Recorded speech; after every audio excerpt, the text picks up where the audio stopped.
I was born and raised in East London, Upton Park, which is just 5 minutes away from the West Ham Football Club stadium. University wasn't the cards for me, but this was at the time of lockdown. I came to the realisation that is it really worth paying the same full 9.5 grand to study at university, but within my own four walls? I thought that wasn't for me.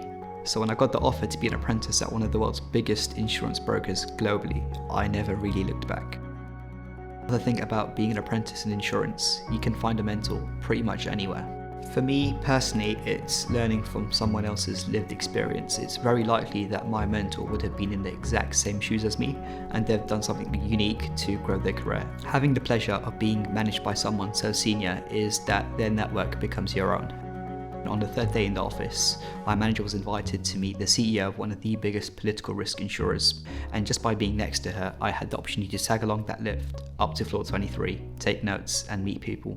At 19, in a boardroom, shaking hands with one of the most important figures in the political risk market, and seeing through the window all the way down the train station that I take into work, it was really a moment of disbelief that this is something that I can do day in, day out.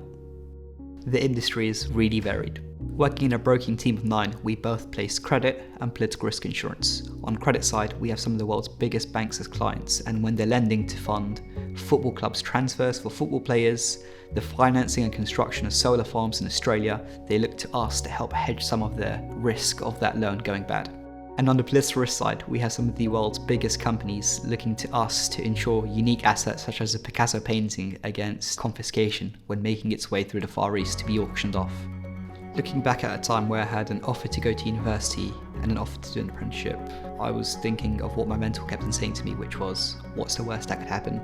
Having met so many people, visited so many different offices, I'm not really looking back.